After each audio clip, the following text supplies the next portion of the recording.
La guerra Apache Cerro, los ojos para morir, y despertó en la cama del ranchero. She had been a warrior since she was young, trained by elders who believed that strength came from the heart before it reached the hands. She grew up listening to the wind move through the desert and learned how to read the land like a living story. Every stone, every track in the sand, every change in the sky meant something. Her people taught her that survival was not only about fighting, but about patience, courage, and respect for life. Still, the world around her had grown harsh, and peace had become rare. That night the desert felt different. The air was heavy, and the moon hid behind thin clouds as if it did not want to watch what was happening on the land. She moved slowly, her body tired, her breath uneven. Each step felt heavier than the last. She had pushed herself beyond her limits, driven by duty and loyalty to her people. Now her strength was fading. She reached a rocky area where tall stones rose from the ground like silent guards. The place offered some cover, and she leaned against one of the rocks to rest. Her hands trembled as she pressed them against her side, feeling the deep pain that refused to ease. She had felt pain before many times, but this was different. This pain drained her, pulling her down like sinking sand. Her thoughts wandered to her childhood. She remembered running freely with other children, laughing under the open sky. She remembered her first lesson with a spear, how her teacher corrected her stance patiently, telling her that balance was everything in life. She remembered her mother's voice, calm and strong, telling stories by the fire about ancestors who endured worse times and still survived. Those memories warmed her briefly, but the cold of the night soon returned. She slid down to the ground, sitting with her back against the rock. The desert was quiet now, almost too quiet. Even the insects seemed to have gone silent. She wondered if the land itself was holding its breath. She knew she could not go on. Her body had given all it could. She was not afraid of the end. She had accepted long ago that her path was dangerous. Still, there was sadness, not for herself, but for the things she would leave behind. Her people were still struggling. The land was still in pain. There was so much unfinished. She looked up at the sky. A few stars had appeared through the clouds, faint but steady. She focused on them, letting her breathing slow. In her culture, death was not something to fear. It was a return, a crossing into another form of existence. She believed that if she had lived with honor, the spirits would welcome her. Her eyes grew heavy. The pain blurred into a dull ache, and the sounds around her faded. She rested her head back against the stone, feeling its cold surface against her skin. She whispered a quiet farewell, not in words, but in feeling. A farewell to the land, to the wind, to the people she loved. As she closed her eyes, she expected darkness. She expected silence. Instead, there was a strange sense of calm, deeper than sleep. Her body stopped resisting, and her mind drifted away. If this was the end, she was ready. Time lost meaning. She did not know how long she lay there. It could have been moments or hours.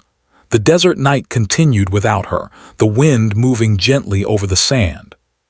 Somewhere far away, life went on, unaware of the warrior resting among the rocks. Her breathing became shallow, almost unnoticeable. The cold crept closer, but she did not feel it anymore. She was suspended between waking and dreaming, between holding on and letting go.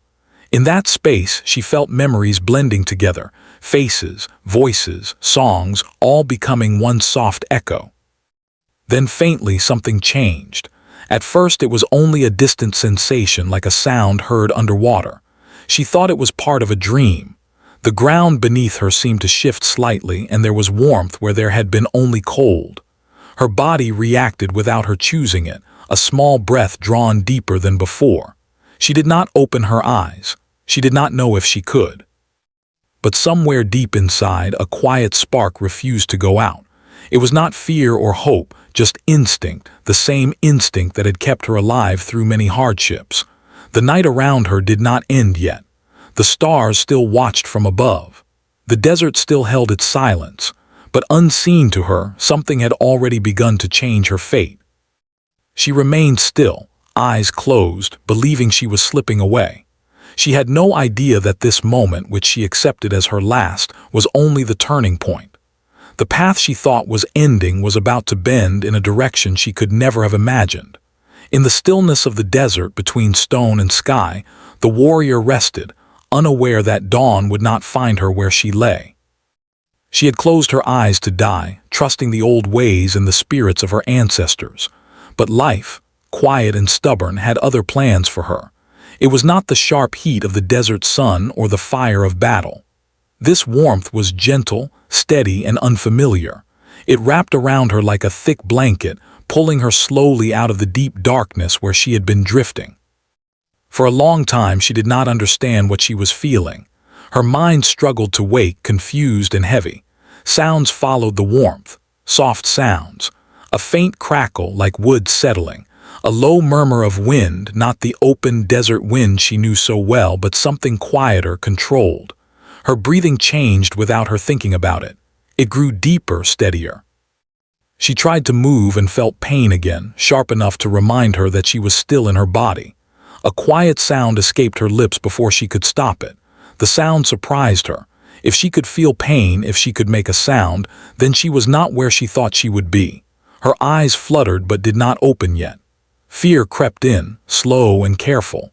Fear had kept her alive many times. She listened. There were walls around her, she could sense it. The space felt closed, protected.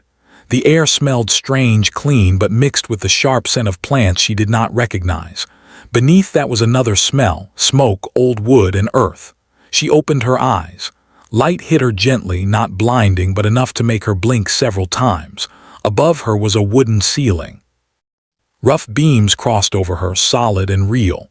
This was not the spirit world. This was not a dream. Her heart began to beat faster. She turned her head slowly, every movement sending waves of pain through her body. She lay on a bed, raised off the ground, covered with thick cloth. Her body was wrapped carefully, clean fabric holding her injuries still. Someone had taken time. Someone had touched her, her hand twitched, fingers curling instinctively as she searched for a weapon. There was nothing, no knife, no spear. Panic rose in her chest, tight and fast. She forced herself to breathe quietly. The room was small but sturdy. A simple table stood near the wall, holding bowls, cloth, and bundles of dried plants. A chair sat nearby, worn from use. Everything spoke of a hard but honest life. No signs of luxury, no signs of cruelty either. Still, she knew one thing clearly: she was not among her people. The memories returned suddenly, the rocks, the cold ground, the sky above her as she closed her eyes. She remembered being ready to let go. She remembered thinking it was the end. Her throat tightened as she realized how wrong she had been. Someone had found her. The thought made her tense. Her muscles protested sharply and she bit back another sound. Weakness flooded her, heavy and humiliating. She hated feeling trapped inside her own body. As a warrior, her strength had always been her shield. Footsteps reached her ears, slow, steady, heavy boots on wooden ground. Her heart raced. She scanned the room, searching for anything she could use to defend herself. Her gaze landed on a small metal tool near the table, too far. She could not reach it without moving, and she was not sure she could even sit up. The door opened with a soft creak. A man stepped inside. He was tall, broad-shouldered, dressed in simple clothes marked by work and dust. His face was rough, not unkind, but cautious. Lines marked his skin, signs of sun and long days outdoors. He carried a bowl in one hand and froze when he saw her eyes open. For a moment, neither of them moved. She watched him closely, reading every detail, every shift of weight, every breath. He did not reach for a weapon. He did not step closer. He simply stood there, surprised but calm. "You're awake," he said quietly. She did not answer. Her silence did not seem to trouble him. He slowly placed the bowl on the table and took a step back, giving her space. That small action did not go unnoticed. It confused her more than if he had shown fear. He spoke again, his voice low and careful. "You were hurt bad. I wasn't sure you'd make it." The land, everything felt distant now, like something she had dreamed. "Where am I?" she asked. "My ranch," he said simply, "not far from where I found you." She tried to push herself up, ignoring the pain. He reacted instantly, raising a hand, not threatening but warning. "Don't," he said gently. "You need rest. Your body's been through enough." She turned her face away, frustrated and ashamed. He stayed where he was, not moving closer. "I used clean cloth and herbs," he continued. "Did what I could. I'm no healer, but I've seen injuries like yours before. And you still helped me." "You're safe here," he said quietly, as if reading her thoughts.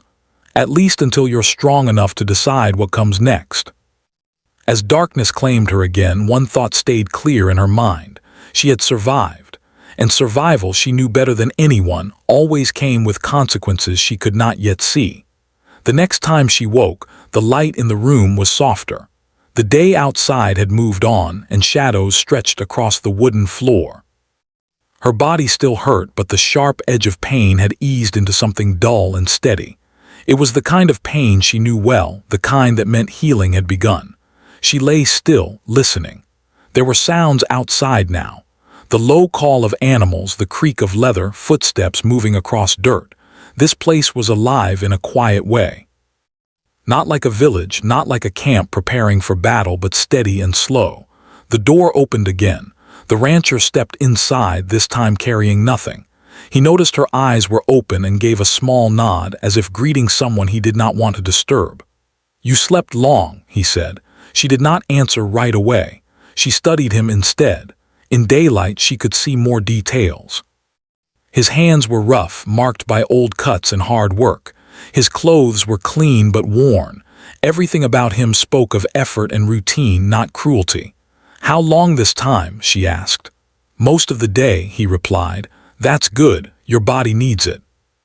He watched but did not comment. "You don't talk much," he said after a moment, not accusing, just stating a fact. "Talking wastes energy," she replied. A corner of his mouth lifted briefly, almost a smile. "Fair enough." "Why are you alone?" she asked suddenly. He paused. "What makes you think that?" He cleaned her wounds carefully, always warning her before touching her. She stayed alert, tense at first, watching every move. Trust did not come easily, but neither did he give her a reason to fight. They spoke little. When they did, the words were simple. Sometimes she caught him watching her, not with fear or desire, but with something closer to concern. It made her uncomfortable. She preferred clear enemies. One afternoon, as he finished changing the cloth around her side, she finally asked, "Why didn't you turn me away?" "I made choices that hurt people who didn't deserve it. Sometimes it's about mercy." One morning, she swung her legs over the side of the bed without warning. He was there instantly. "You shouldn't." After a moment, the dizziness passed. She pulled her arm away, standing on her own. Pride warmed her chest. "You're stubborn," he said. "So are you," she replied. From that day on, she insisted on moving more, slowly, carefully. She walked short distances inside the house, then outside to the porch. The land around the ranch was different from her own territory, but she could still read it. She saw the signs of hard weather, of effort carved into soil and wood. They began to share meals, sitting across from each other in quiet understanding. Sometimes silence felt easier than words. Other times she surprised herself by asking questions. "You don't fear me," she said one evening. "I respect you," he answered. "Fear clouds judgment. Many would fear what they don't understand." One evening she sat outside alone, watching the sky darken. He joined her, keeping distance. "You'll leave when you're healed," he said, not asking. "Yes," she replied. He nodded. There was no sadness in his face, only acceptance. But later, when she lay awake listening to the quiet sounds of the house, doubt crept in. Leaving meant returning to a life that nearly ended her. Staying meant facing a future she did not understand. She had survived once again. But survival alone was no longer enough. Something inside her was changing, slowly and quietly, like a seed breaking through hard ground. She did not yet know what it would grow into. She only knew that the path ahead was no longer as clear as it once had been, and that, more than any wound, unsettled her the most. By the time she could walk without support, the days had started to follow a quiet pattern. Morning light came through the windows, soft and pale. She helped where she could, moving slowly, learning the rhythm of the ranch. Small tasks at first, sorting tools, cleaning simple items, preparing food. Each movement rebuilt her strength and her confidence. The rancher never ordered her to help. He never expected it. That made her help feel like a choice, not a debt. Still, inside her, two worlds continued to pull in opposite directions. One afternoon, while she sat outside repairing a strap with careful hands, she noticed dust rising in the distance. Her body reacted before her mind did. Muscles tensed. Her eyes narrowed. She stood, heart pounding. Riders. The rancher noticed her sudden change and followed her gaze. He remained calm but alert. "Travelers," he said. "They pass through sometimes." The riders slowed as they approached the ranch. They did not stop, only looked. Their eyes lingered on her longer than she liked. She met their gaze without flinching. After a tense moment, they continued on. Only when the dust settled did she realize she had been holding her breath. "You expected trouble," the rancher said. "I've learned too," she replied. That evening the tension stayed with her. The ranch no longer felt as safe as it had. Not because of the man who owned it, but because the world beyond it was still the same. The danger had not disappeared. It had only paused. That night, she finally spoke the thoughts she had been holding back. "My people will think I am dead," she said quietly as they sat near the fire. He looked at the flames. "Maybe. You are not responsible for the world's cruelty," he added. "Neither am I. We only choose how we respond to it." He trusted her judgment, and that trust weighed heavily on her. During one of those walks, she found tracks, fresh, not animal, human. Her chest tightened. She followed them briefly, enough to confirm her fear. Someone had been watching the ranch. She returned quickly, anger and worry twisting together. "They were here," she said. He did not ask how she knew. "How close?" "You should leave," he said quietly. She turned to him sharply. "Because of them." Their words were cautious, probing, questions about land, about who lived there. Their eyes flicked toward her again and again. She stood tall, unafraid, saying little. When they finally left, the silence they left behind felt heavier than before. "They will come back," she said. "Yes," he agreed. That night they planned. Not like warriors preparing for battle, but like people preparing to endure. He reinforced doors. She chose vantage points. They worked without speaking much, understanding each other through movement and intent. For the first time since she woke in his bed, their worlds truly met, not in conflict but in cooperation. As darkness fell, she felt something shift inside her. This place was no longer just a stop along her path. It had become a choice. She had closed her eyes once, ready to die. She had opened them in a stranger's home. Now she stood at another edge, not between life and death, but between past and future. Whatever came next, she would not face it alone. And that realization, more than any danger waiting in the dark, changed her forever. The night passed without noise, but neither of them slept deeply. Every small sound carried weight. The wind brushing the walls, the soft movement of animals, even the quiet crack of cooling wood felt louder than it should. She stayed alert, sitting near the door until the first light of morning touched the land. When dawn finally arrived, it felt like a promise. She stepped outside and breathed in the cool air. The sky was pale, stretched wide and calm, as if nothing in the world was wrong. For a moment she allowed herself to enjoy that peace. Moments like this were rare, and she had learned not to waste them. The rancher joined her soon after. They stood side by side, watching the land wake up. "They didn't come back," he said. "Not yet," she replied. The day moved forward slowly. They stayed busy, not to distract themselves, but to prepare. She checked the land again, moving quietly, reading signs in the dirt and grass. The tracks were gone, covered by time and wind. That did not mean the danger had passed. It only meant it was waiting. As the sun climbed higher, she felt something new growing inside her. It was not fear. It was not anger. It was clarity. She had spent her life reacting to danger, running toward it or away from it without pause. Now, for the first time, she felt the space to choose. That afternoon, she made her decision. She returned to the house and found the rancher repairing a fence near the yard. She watched him for a moment, noticing the quiet focus in his movements. He sensed her presence and looked up. "I'm not leaving," she said. He did not look surprised. "I thought you might say that." "Then you're welcome, not as a guest, as someone who belongs." Her body healed fully, leaving only faint reminders of what she had survived.